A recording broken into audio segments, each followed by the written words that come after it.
Welcome to Take It from the Ironwoman. My name is Susanne Müller, your host and the Ironwoman. This podcast is about empowering yourself and others to make real changes in the world.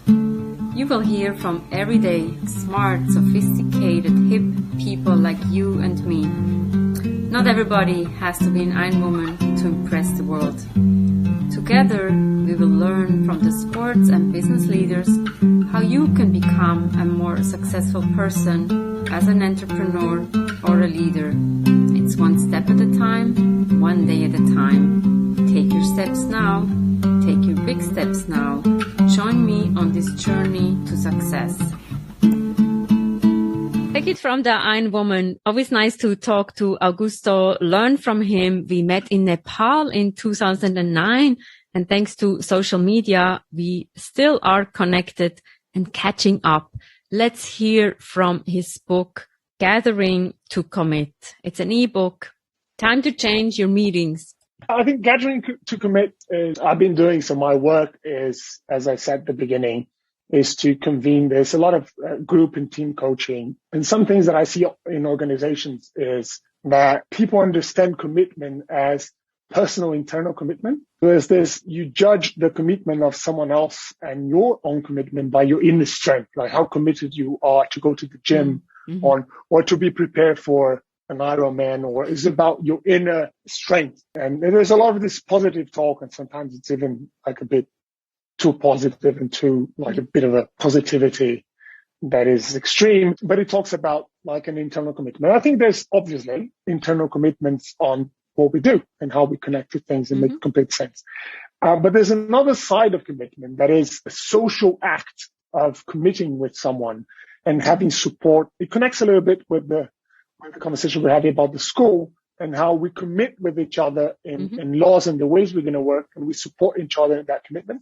Gathering to Commit is an observation of how can we structure commitment to be a social act that people support each other in doing the work that they do.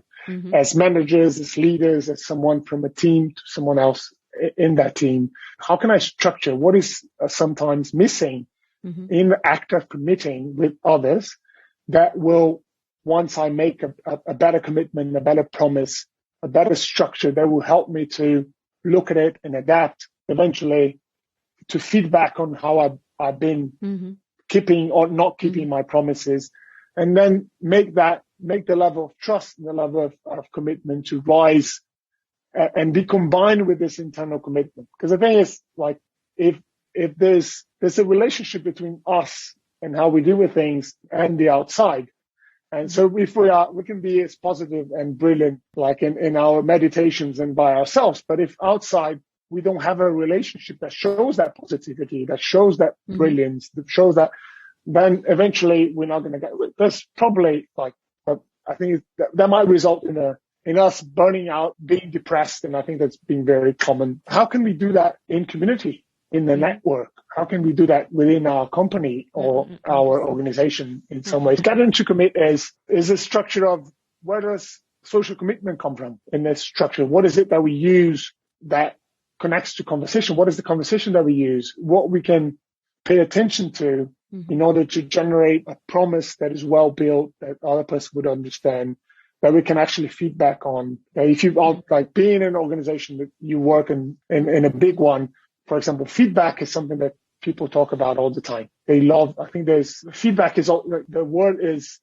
important when there's many ways of saying it. Like they say feet on your back. Right? They say so many other like the jokes around feedback, and that is central. And there's lots of trainings about feedback. And what I've found out is feedback is not the central thing about commitment. The central thing about commitment is how can we make promise that is clear and well built, that we know what we're committing to, and then if it goes one way or another, we can feedback on that commitment. The people the way I'm seeing it, organizations, they don't know, or they not practiced in generating a promise that makes sense.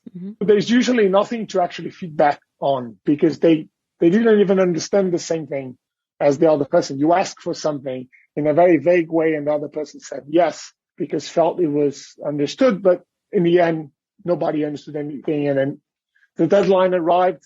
There's not really, how can you feedback if you're not actually doing the same, like you haven't monitored, you don't doing the same thing. I think gathering to commit it's rather practical in a way that things you pay attention to make a good structure of commitment to others and how you can support each other. The central thing is not about like if you've done well and not well, and that will come. And I think feedback makes sense on that part, but how you build a structure socially that generates commitment to yourself, but also to the people that you're committing to. And you raised a good point. I mean, we both are coaches, and sometimes we have a client and it feels like we do great work within an hour, 2 hours. And it seems like we change that person, but then they go outside to the world and the world is not changed. It's then hard for them. And you said like, we can meditate, we can be positive, but if the surrounding around us is not catering to where we are, then that's even harder. I think it is. I think there's a bit of a paradox is that if there's anything, if we want something to move around us, there's something for us to do rather than sit and wait. Stuff happens and then we have to adapt. So there's something about like us moving towards doing something. And yet it's not only related. I think it's, especially when we talk about commitment, it's not only related to your inner strength, how much you want this and your positivity and how many hours you put into things. But sometimes it's related to how you declare that to others, how you open up that possibility of, you don't know what's going to happen because we don't know. And the truth is, well, there's a lot of coaching business there a bit shady because they actually promise things that if you say this, then the world will adapt to your will. And it's not about that. On the other hand, there's a middle ground, which is if you never say and declare to others what you want, and if you don't ask what you need, if you don't offer what you have in ways that other people can relate to you, then it's going to be very, like, it's going to be you in your closed system, and it's just water in a pond that never leaves. It's not going to end up well. Eventually, it's not. It has to flow, and the flow socially for us as human beings is a conversation. We flow, we bring things to our world and give our world to others by conversation. This is a bit of the idea of how can, even in a coaching session, as you mentioned, how can we look about the inside, like us, and see that transformation, where I want to go, what is holding me back and all that. But also, what are the relationships and declarations and requests and offers that I can do to the world that will reflect what I want? And then you're putting yourself out, you're being brave to be out, and that's it. And then and you cannot control much. You're going to play, there's a game of relationships that when time comes, you might remember, or you might need to remember that that's what you want. This is the position I want to get. Or what is it? Can you help me clearly to understand what is it that I need? What is the gap that I have in order to become a director in this company? And then be conscious that it does not depend on only that, but many other things. But at least you're stepping into it. You pay attention to what is said, what is eventually unsaid, and you're making decisions. I think it's more about relationships, putting yourself out socially and to open up those relationships. And you said it very clearly. It's about opening up. And sometimes when you have a person or maybe even a group, when they open up, they're like, oh my God, I have this potential. Sometimes they're afraid of themselves. I've seen that. It's interesting that you need to be, and you use the word brave. You need to be brave, and then you need to share it and see what's happening. I think that's also when you talk about possibilities. I remember when I lost my job, all of a sudden there were those possibilities coming towards me because I was more open than like, I don't know.